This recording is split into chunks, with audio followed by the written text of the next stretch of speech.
Bonjour à tous et bienvenue sur la chaîne New Trading pour ce nouveau point hebdomadaire de marché avec une semaine de transition qui devrait être relativement calme. On voit tout de suite ça sur la chaîne newtrading.fr.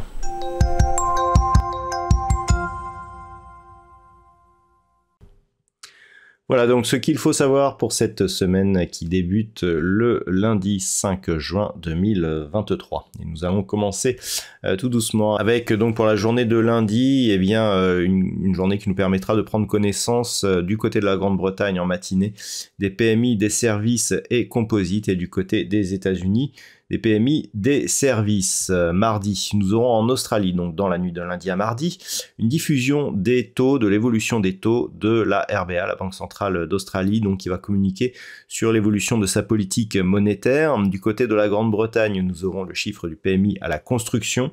Et en fin d'après-midi, eh bien, nous aurons du côté des États-Unis les perspectives EIA qui définit donc les perspectives de l'énergie à court terme. Mercredi, nous aurons en Australie, donc toujours dans la nuit de mardi à mercredi, les chiffres du PIB trimestriel. Au Canada, nous aurons l'évolution des taux de la Banque centrale du Canada.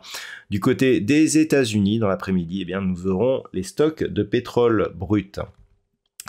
Jeudi, au Japon, nous aurons les chiffres du PIB trimestriel qui seront donc donnés dans la nuit de mercredi à jeudi. Nous aurons les chiffres du PIB trimestriel de la zone euro qui seront donnés en fin de matinée, alors que du côté des États-Unis, eh bien, nous aurons les chiffres du chômage hebdomadaire.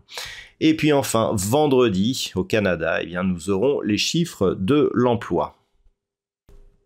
Passons maintenant à l'analyse technique des principaux actifs de marché pour cette semaine avec un indice parisien qui est repassé au-delà des 7200 points. On est toujours dans une phase de consolidation. Après, ici, des contacts sur la bande de Bollinger inférieure. On évolue sous la moyenne mobile 20 exponentielle. Il faudrait repasser durablement au-dessus des 7380 points pour retrouver un point de sortie justement de cette phase de consolidation, sachant que nous sommes actuellement sur un test ici de cette zone intermédiaire des 7115 points. En cas de rupture, le prochain objectif serait un retour ici qui validerait un retracement total de cette dynamique à 6950 points.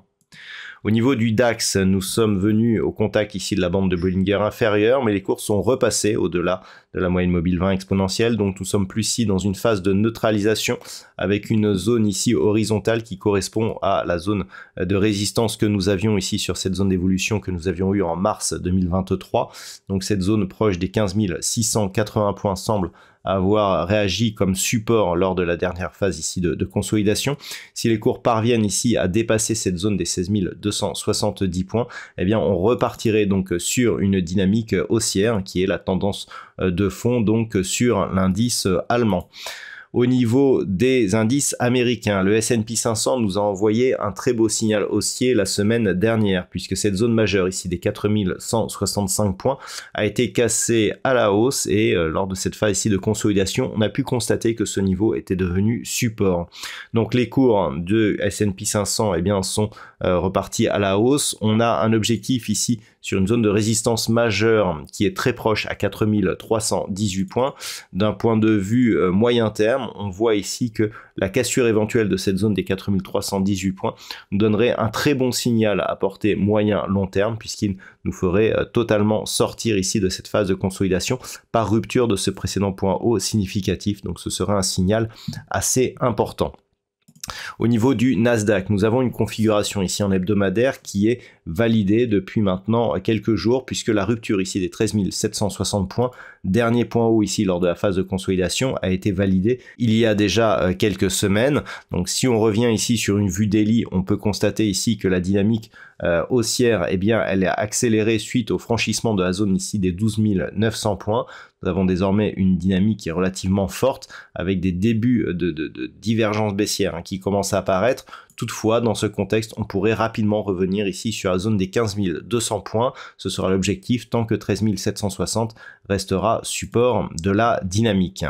Sur les matières premières, la baisse de la production prévue de la part de l'OPEP a relancé les cours du pétrole à la hausse et donc ont permis au WTI de repasser ici au-delà des 73 $ le baril. Toujours est-il que d'un point de vue moyen terme, nous sommes dans un biais qui reste neutre. Tant que l'on est au-dessus des 66,50, pas de changement sur cette dynamique. Par contre, en cas de rupture de cette zone de support, eh bien, on serait dans une continuité baissière qui correspond à la tendance moyen-long terme. Au niveau de l'or, nous sommes dans une configuration de consolidation. On a lutté contre la zone des 1960 $ l'once la semaine dernière. Ce que l'on peut constater, c'est que cette zone ici qui était résistance, eh bien, n'a pas tenu en tant que support. D'un point de vue court terme, on est resté ici suite à cette attaque sur la bande de Bollinger inférieure, un rebond ici sur la moyenne mobile 20 exponentielle qui a agi comme résistance. On repasse sous les 1960. Clairement, on est toujours dans une dynamique qui est baissière, qui pourrait accélérer. Nous avons une zone ici intermédiaire sur ce niveau ici des 1935 $ l'once. Ce niveau ici a été support sur la phase de consolidation précédente. En cas de rupture ici, eh bien, on pourrait continuer jusqu'à une zone que on pourrait quantifier entre 1860 et 1880 $ l'once. Donc on reste dans une dynamique baissière, on repasserait sur une dynamique un peu plus neutre, voire légèrement haussière, en cas de rupture ici d'une zone intermédiaire à 1980 $ l'once. Sur le marché des devises, la paire de devises euro-dollar se trouve elle aussi dans une dynamique baissière, point de vue court terme. La zone ici des 1,0780 après franchissement a été validée comme résistance. On a lutté ici sur une zone intermédiaire à 1,0670. Par rapport ici à cette phase d'évolution, on est venu taper 1,0670, rebond sous 1,0780. Si on revient rapidement ici sur cette zone de 1,0670, eh bien, on devrait casser cette zone avec un objectif de retour sur la zone majeure des 1,05, donc sur la paire de devises euro-dollar. Ce sera en tout cas l'objectif tant que les cours évoluent sous 1,0780. Au niveau de la paire de devises livre sterling contre dollar américain, on a une meilleure résistance des cours par rapport justement à la hausse du dollar. La zone des 1,24 eh bien, semble toujours support. Elle a été enfoncée il y a peu, mais globalement on reste autour de cette zone.